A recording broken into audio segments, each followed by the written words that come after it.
Everyone, and welcome to this Vimy Oaks tree planting ceremony. It is a morning to talk about history, and I think the first thing we should talk about is the history of our indigenous peoples that occupied this land well before those of us of European and other ancestry. And this was, in fact, the traditional lands of the Mississauga, the new First Credits nations, the Huron-Wendat, and the Haudenosaunee, which I probably mispronounced. So this was actually quite an agricultural area and fed many of the local nations over many thousands of years. So I think it's important as we talk about more recent history that we acknowledge that history goes back way past when we have come to this land. So today we recognize the planting of these Vimy Oaks, but in particular we recognize Leslie Miller.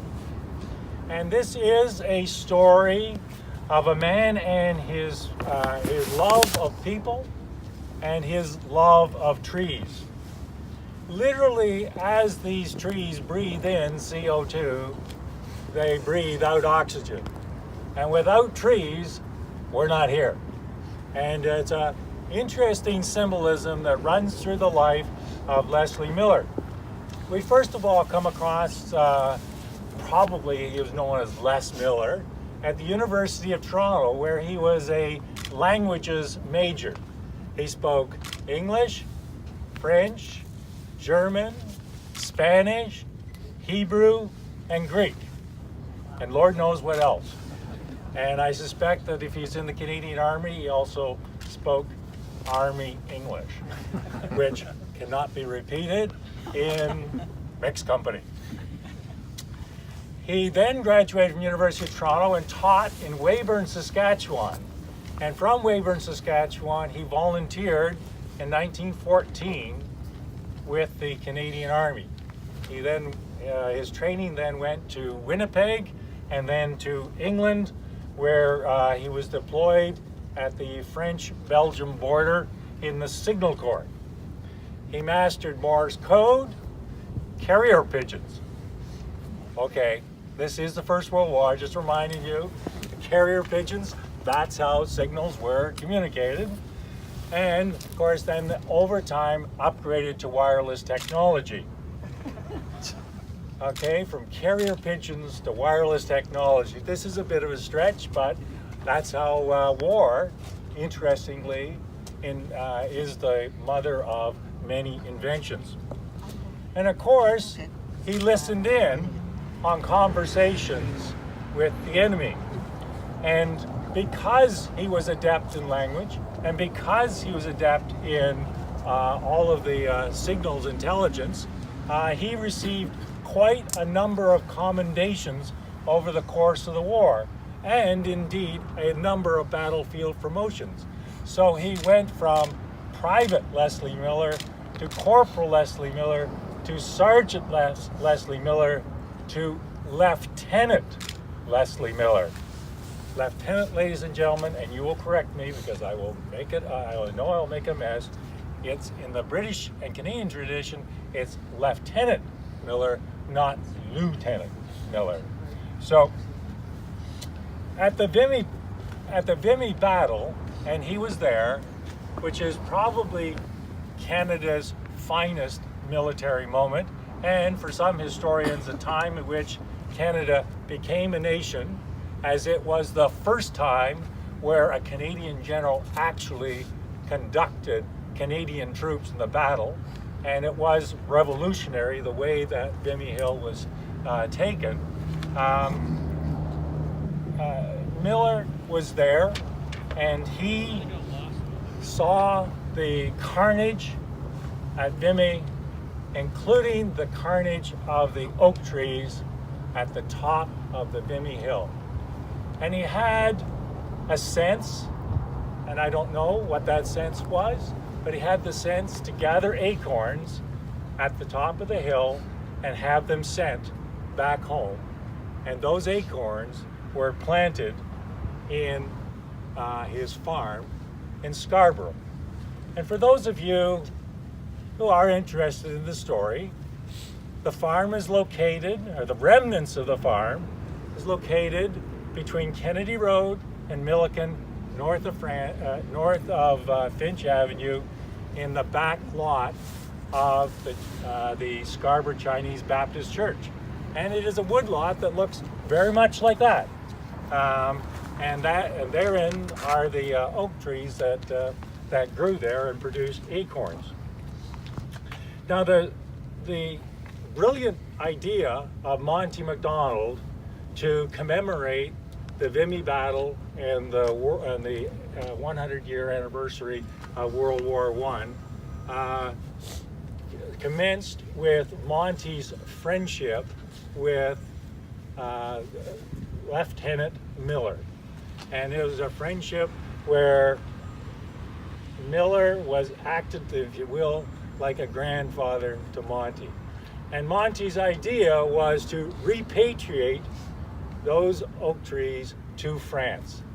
And I'll have to leave the story of the battle to get those oak trees back, but it had a really happy ending last Friday, where Monty and the Vimy Oaks Foundation dedicated the pathway with these very acorns and saplings up to the Vimy Monument. And because a certain member of Parliament harassed the Prime Minister of Canada, he and the Minister of Veterans Affairs met up at that after that dedication. So it was a really, really nice moment of these trees, this story, this Scarborough moment, all coming together in France. So there is a lot of detours that happened in this story about how these acorns go from Vimy to Scarborough, become trees, produce more acorns, more saplings, and come back to France and to Belgium. But one of the happy detours is that because there were surplus trees and saplings available because of the way in which this story unfolds, the Vimy Oaks Foundation decided to plant at militarily significant sites. Now, I've grown up here, and I did not know that the Guild Inn was a militarily significant site.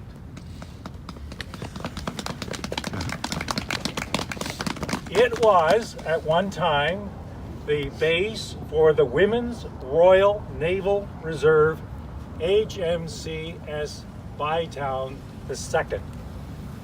Now, why do you have to name a reserve in Scarborough after an Ottawa name? I don't really know, but that's what it was called.